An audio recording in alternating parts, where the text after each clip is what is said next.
In this presentation, I am going to talk about the database architecture and the database management system.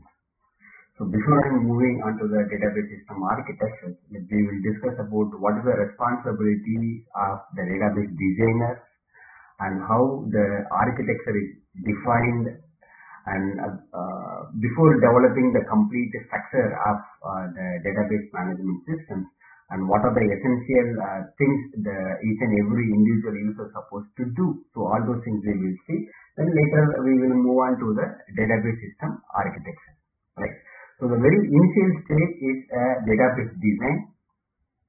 So this database design is mainly used to manage the large bodies of the information. Since the database which comprises of the wide variety of massive interconnected data.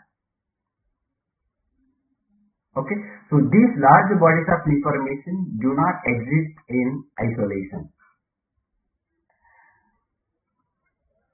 These large bodies of information are sometimes which is based on the operations of some organization, which may be the information from the database, or it may be some device, or certain services which are mainly focused on those enterprises.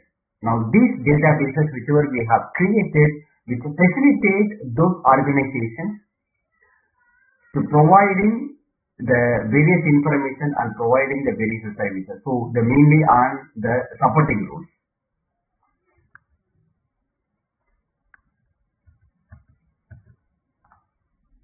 So the database design is mainly involves design of the database schema, that is the complete structure, the structure of the particular database. And next, so we have to define, before we moving on to the each and every individual operations, we have to systematically we have to structure our the complete database application environment. Right? So to design the complete database application environment, first what we want to keep in mind is we have to meet the needs of the enterprises. This can be done with the help of having the frequent meetings with the organization to get the complete details, that is to get the complete requirements.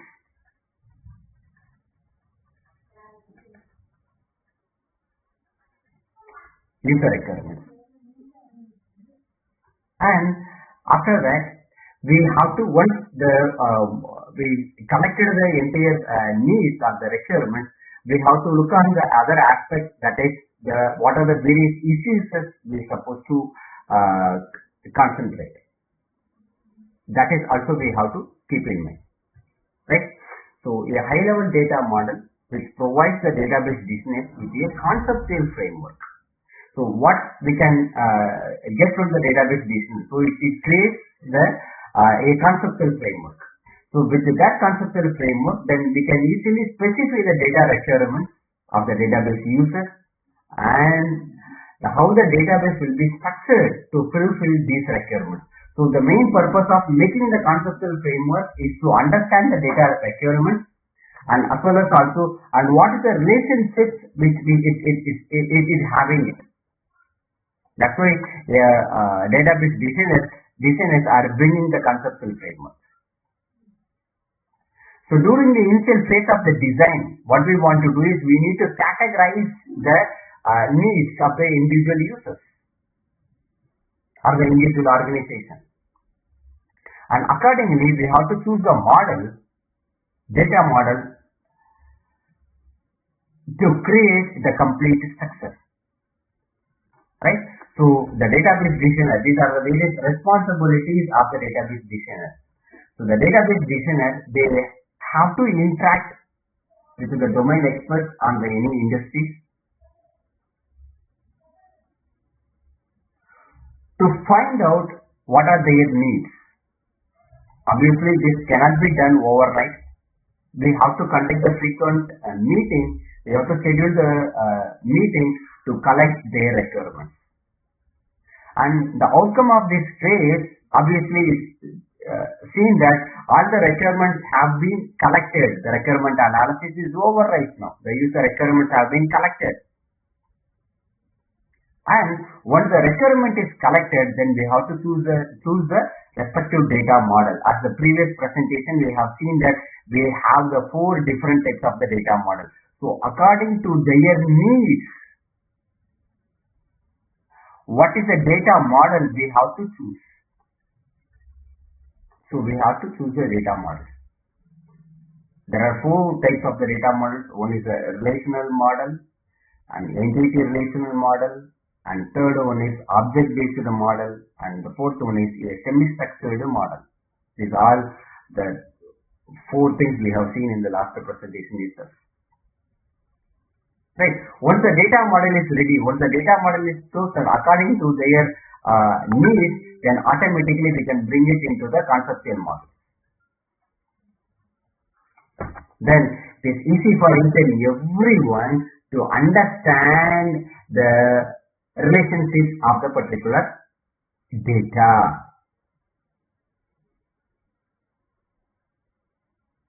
Right? So that is the major reason. After the requirement is gathered, we are trying to choose the particular data model. Now this conceptual design, it provides a detailed overview of the enterprise. Because now this conceptual model, it gives the complete structure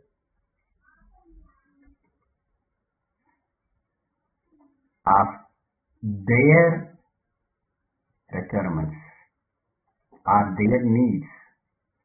So from this we can easily find out the data and its relationships.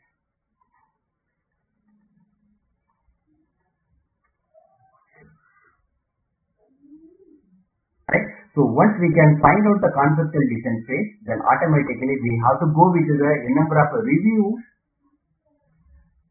to make the proper structure. And otherwise we can say to match the expectations of the industry or to match the expectations of the organization, we have to sit along with the domain experts of this review of the particular schema so that the issues will be started out. Then the perfect schema will be defined. These all are the responsibilities of the database designers. They have to do everything well in advance. So all these things before performing the actual operations, we have to do all these things, all these necessary steps for bringing the complete architecture, database architecture for any organization. Right? Let me move on to in this point. We have to concentrate on the data and their relationships, not on the physical storage details. Right? Let me move on to the next important thing, that is called the database system architecture. Now, individual needs we have find out. We have determined the individual needs or the company and organization's needs we have identified. We have gathered so much of information, and accordingly we have chosen the models, data models. Then we have applied all the requirements onto the chosen model. Then we brought it into the conceptual design. Now this conceptual design, it gives a broader idea of what exactly that organization is going to do.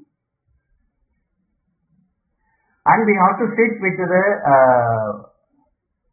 domain experts for reviewing the particular conceptual design, so that we can make it into the proper model. We can make it into the proper structure. Now, once everything is ready, then we can easily find out the data and we can easily do the day-to-day life operations. Right? So the database system architecture. So the architecture of the database system is typically based on what is the type of computers we are going to use, where exactly the database is going to be stored, and which platform and which component the database is supposed to be stored. So typically we are going to say that it is based on the underlying computer system where the database is going to run. Right? Maybe according to this, whether this database system has a centralized approach or it is maybe a client server architecture. At this juncture, if you are asking me the question like, so do we have only the centralized architecture or otherwise we have the client server architecture for having this database systems or using the database systems? No. Now the parallel system is also so popular. The parallel databases is also popular. And recent days, since the massive amount of a database, so we are looking at the distributed databases also. So the architecture, that's why I said at the beginning of this slide, the architecture of the database is typically based on what is the underlying computer or a system or a component a database is going to run. Accordingly, we are saying that whether it is a decentralized system or a centralized system. And recent days, the database is also, since due to the massive amount, we are talking about, we are living in the era of data. So, we are also looking at the parallel computer architecture and a distributed databases also. Right? Now, this is the typical architecture of the DBMS.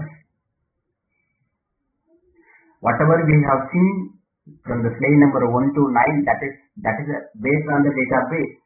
Now, this is the architecture of the DBMS. Now, this entire diagram I am going to divide into the three ways. Three I am going to have it right now. One is a higher part. This higher part, it talks about the various uses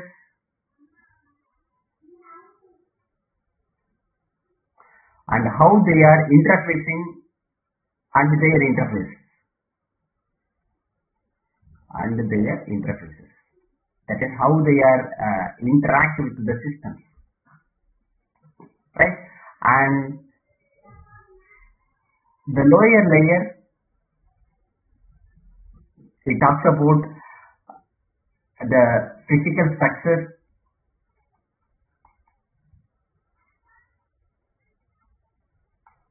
that is how the databases are stored, and whenever the user is passing the query and how it is going to be retrieved by using the databases. So it gives the complete details about the storage. And we have the middle part.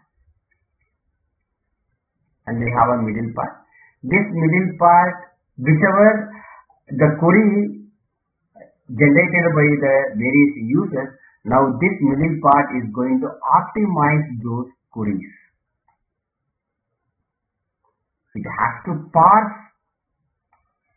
those queries to understand what exactly the user wants to do. So accordingly, it issues the commands to the lower the physical structure and it retrieves the data. Right? So the top part, it says the users and the database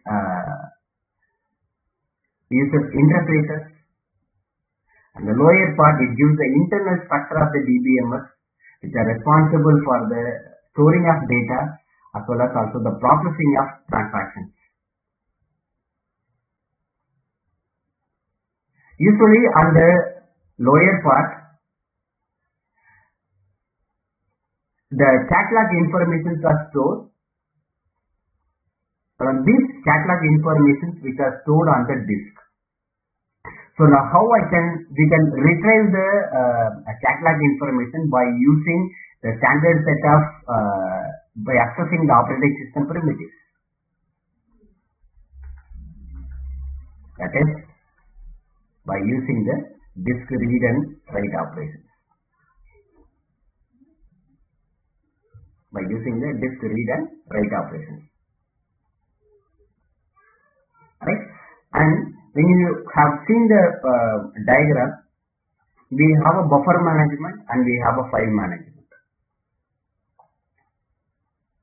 Now why? What is the need? Since all the informations are stored on the disk, now why we need to have a buffer management? That is for easy access.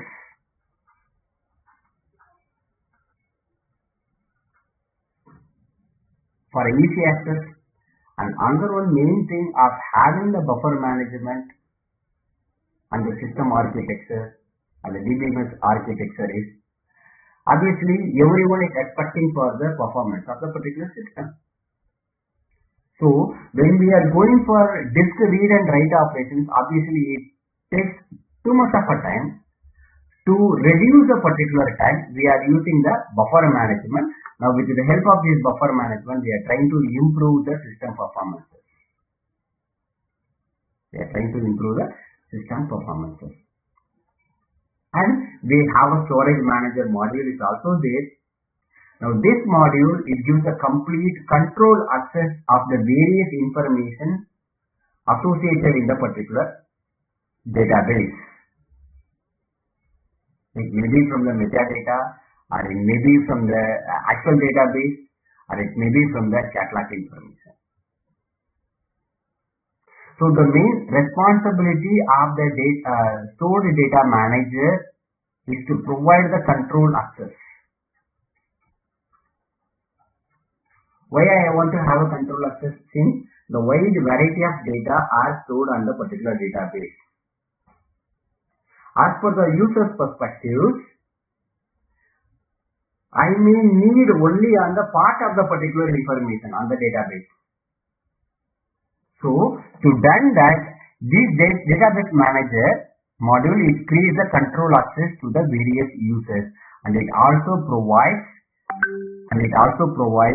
the security mechanisms for unauthorized access, for removing the unauthorized access. Right? And next is a DDL compiler. Now this DDL compiler, the users, especially the administrators,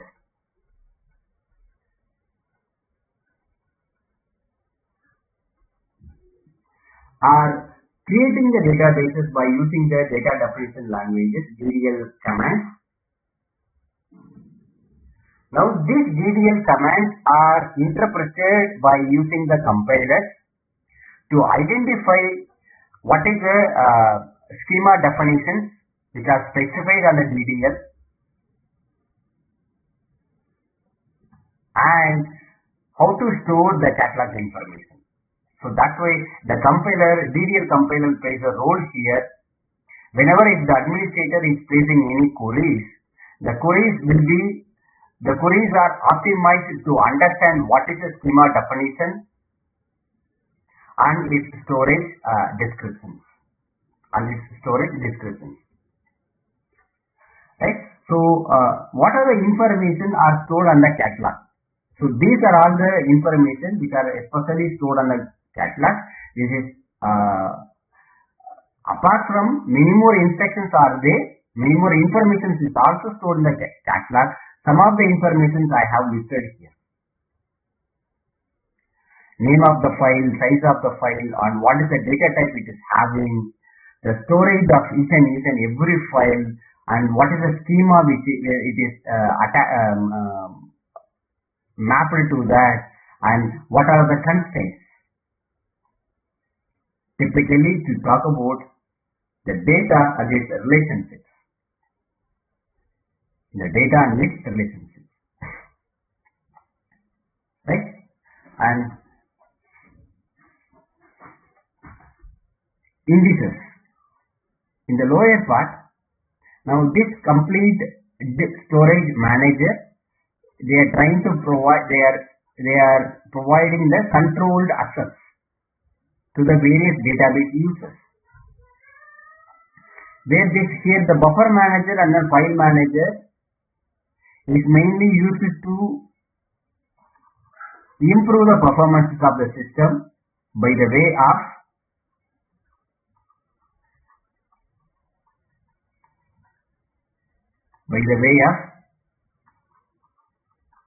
fast retrieval,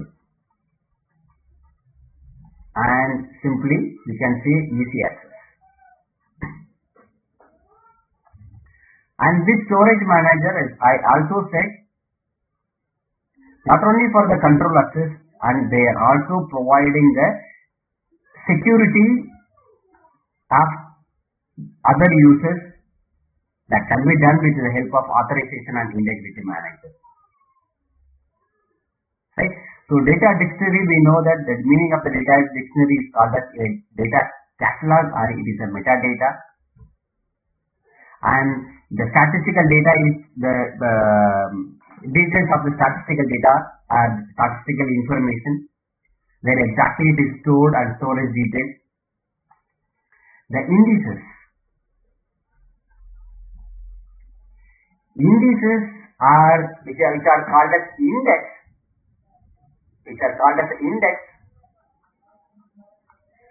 to the database.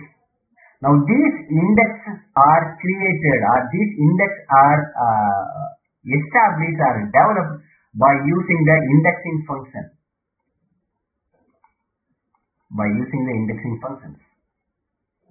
The well-known indexing functions are called as the hashing function.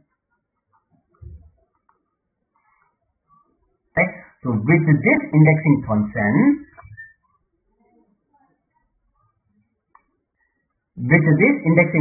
what I am trying to do is, I am trying to improve the system performance by having a fast retrieval and easy access. Right? And we have one thing I have omitted here on the storage manager is a transaction manager. Now this transaction manager, which keeps track of all transactions. As we know, what is a transaction? The transaction is each and every operation which are initiated, that is called as a transaction. Right? So these all are the various users which are associated on the database environment. Now every user, they are accessing the database by using their own interfaces. See, the application programmer is one of the user. They are accessing the databases by writing the application program.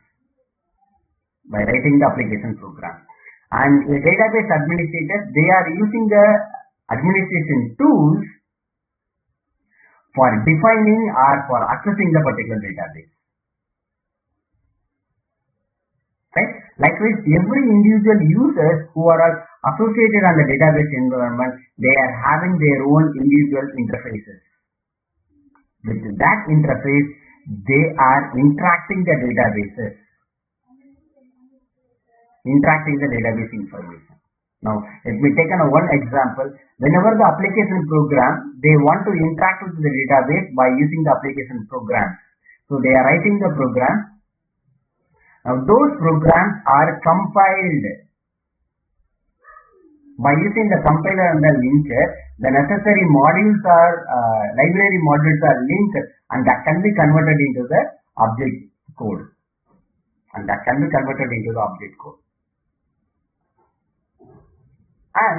this compiler, whichever the programs written, that also converted into the DML code is so that what are the necessary operations we have to perform, that can be parsed by using the DML compiler as well as also the organizer. Now this DML compiler and then organizer, what it will do is, it will parse the particular query, it identify whether the syntax is correct or not, and it optimizes the respective operation. Once the query is parsed, then it move on to the query evaluation engine. Now this query evaluation engine, it evaluates the respective query whichever parsed by the compiler. So it evaluates the query by converting the given query into the Relational algebra.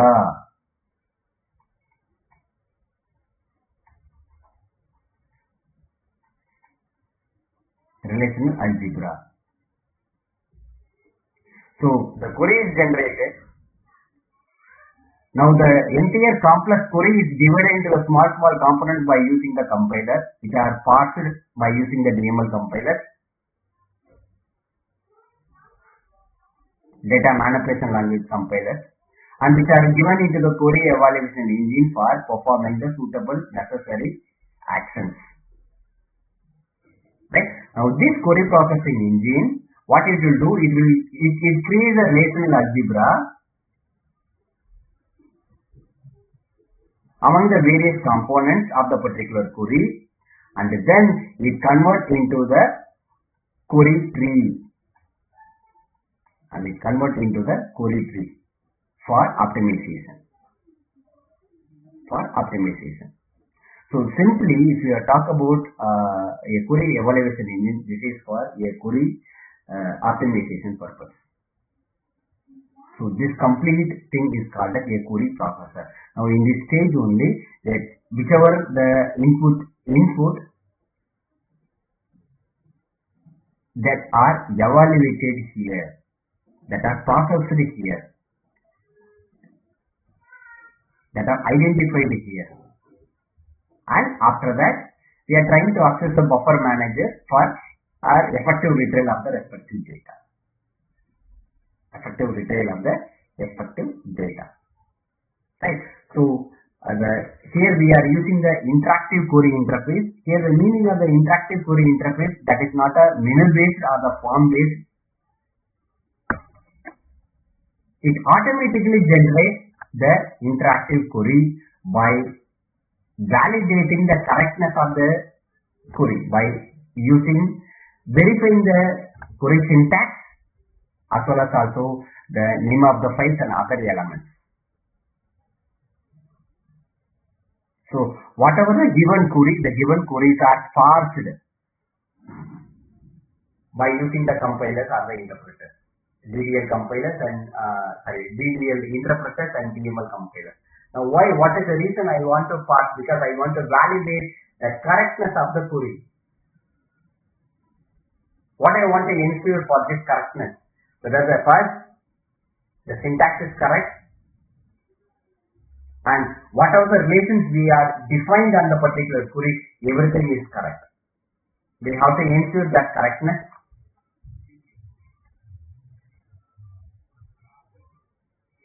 To convert that generic query format into the internal query structure.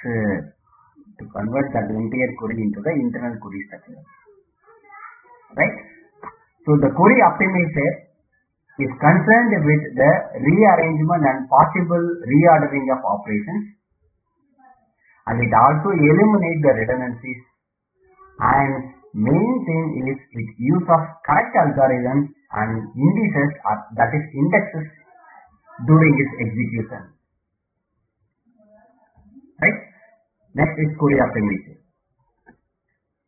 The query optimizer, it considers the system catalog for statistical data and other physical information about the stored data. So it generates the executable codes. To perform the necessary operations and also to make calls on the runtime processor.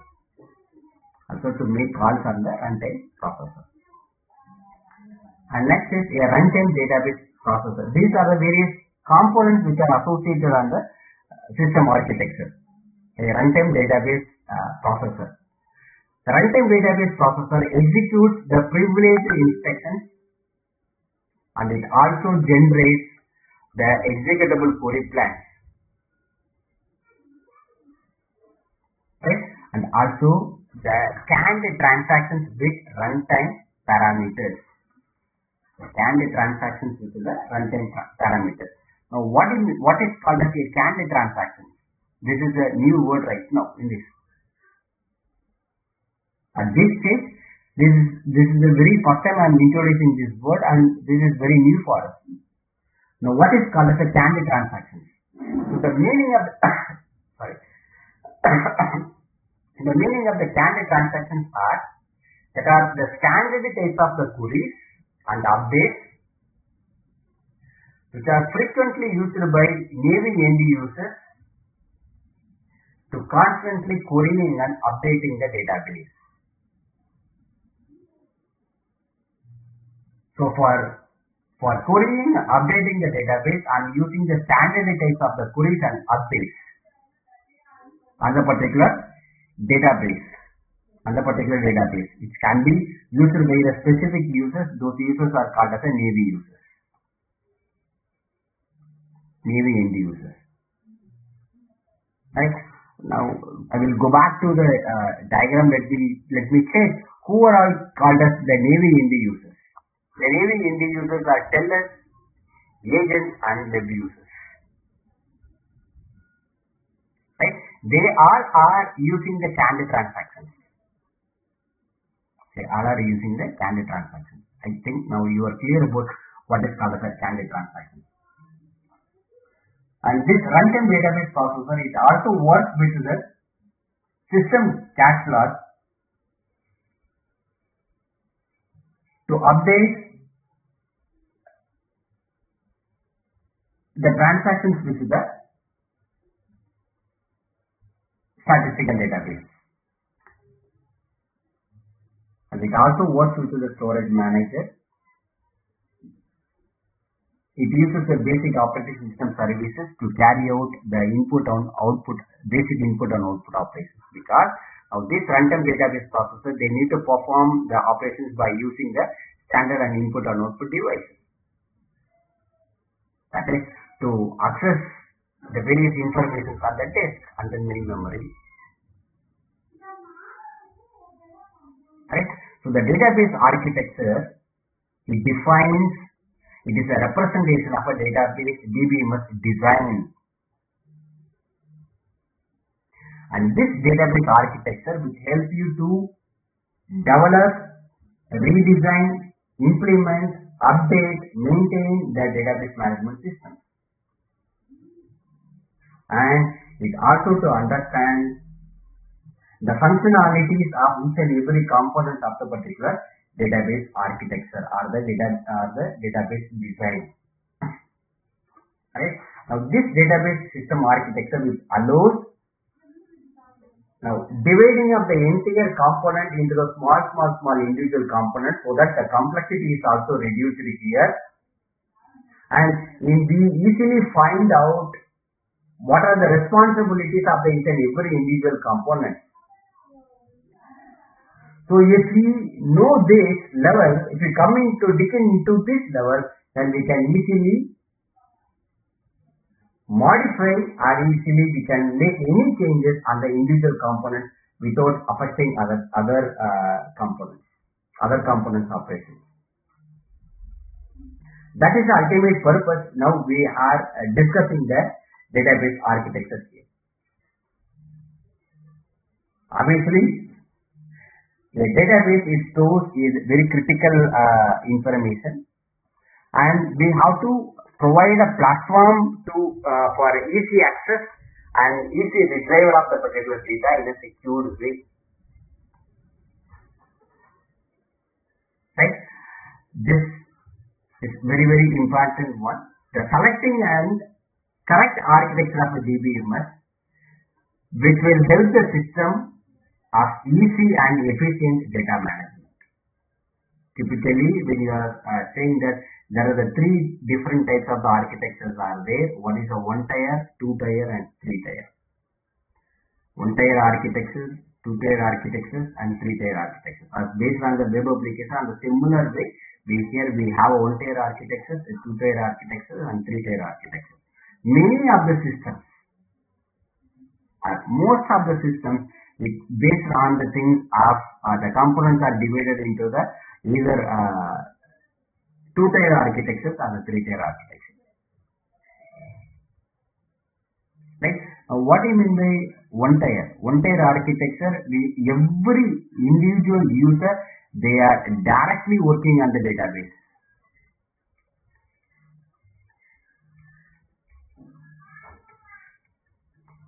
There is no front end here. They are directly accessing and directly modifying. What are the operations they are trying to do? Everything they are doing directly on the database.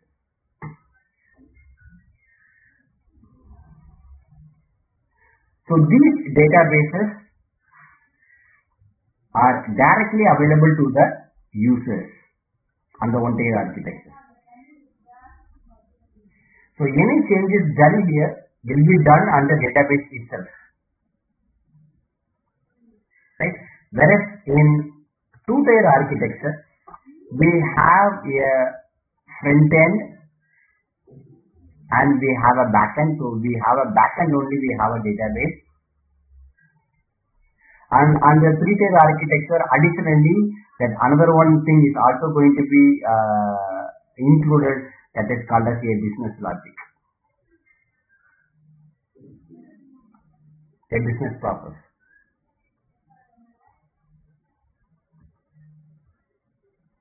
So in the two-tier architecture, the application resides at the client machine. So by using the request and response, we can access the servers. Whenever we need to perform any operations, we need to generate the query. The client invokes the server by using the certain application interfaces, application program interfaces, which are like Oracle Database Connectivity or the JDBC. Basically, these two interfaces, ODBC, Oracle Database Connectivity, and the JDBC, Java Database Connectivity, which provides the interaction between the client as well as also the server. Actually, the database are resided on the server.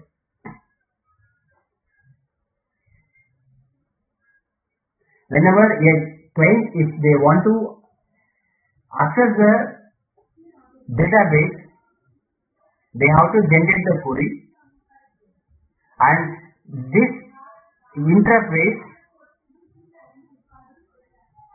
is acting as is interconnecting the client and server by using the queries, and results are returned back. And this is another one example, the architecture model on the three-tier systems. A front end uses the user interface, and I have my own business logic, and finally I have a database, and lower level it have a database. These end users are not directly connected to the database. So whenever if they want to perform any operation, they need to generate the query. Right? So the three-tier architecture, the client machine acts as a front end, and it does not directly interact with the database. Now to access the database, what we want to do is the client is supposed to communicate with the application server by using certain interfaces which I said, the JDBC and ODBC. And in turn, the application server connect to the database to access the respective data.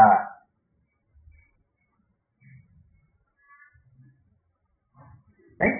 And here the business logic of the particular application is mainly for what type of actions and how the query is supposed to be processed.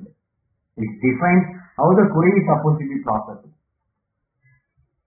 And in which circumstances the application server is accessing and what they are supposed to access the database and how to retrieve the results. It has to define that. Now these three-tier applications are more appropriate for large applications and for the applications that are run on the World Wide Web. Right? That is for the very big organizations. And the three-schema architecture, this is the other way we can represent the system architecture, that is called the three-schema architecture. So the main goal of the grid schema architecture is to hide the details of the physical databases to the end users. How we are hiding the physical databases to the end users. So for each and every level we have a schema. For internal level, that is for physical abstraction, we have an internal schema. It hides the details of the storage details to the other users. This is the physical level. Internal level, I am going to say a physical level. There are the three views of the database: the physical level, logical level, and this is view level. So this logical level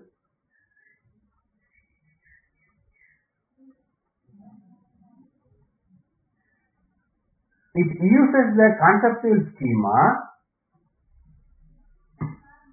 for defining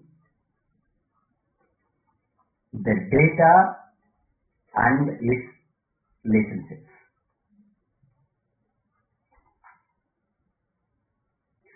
For every level, we have a separate schema. For a physical level, we have an internal schema. For a logical level, we have a conceptual schema. And for a view level, we have the external schema or a external view. Now, as we know that the view level is divided into the subviews. Same thing here. We have so many external views are there because the end user they need not to access the complete database. They need only the part of the database.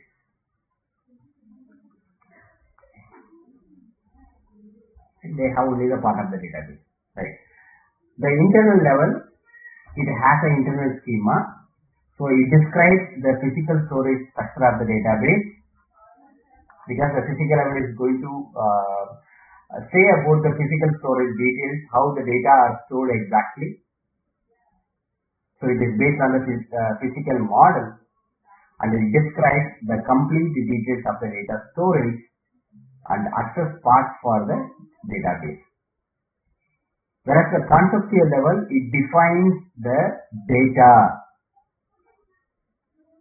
the structure of the data, that is called as, by using the simple type definition, that is called as a record.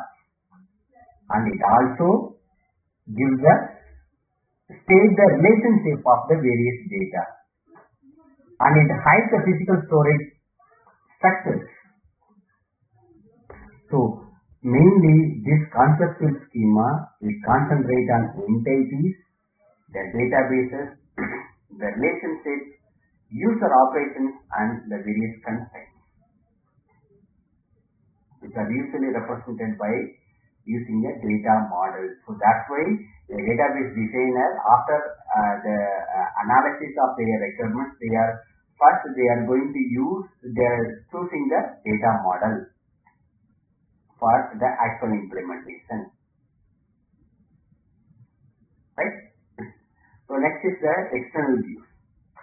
External view, it depends upon the individual users for the particular users. Because the particular user, each and every user, they are not responsible to access the, they are not intended to use the complete database. They are only the specific or part of the database. Right? Thank you. If you have any queries, please stop my presentation.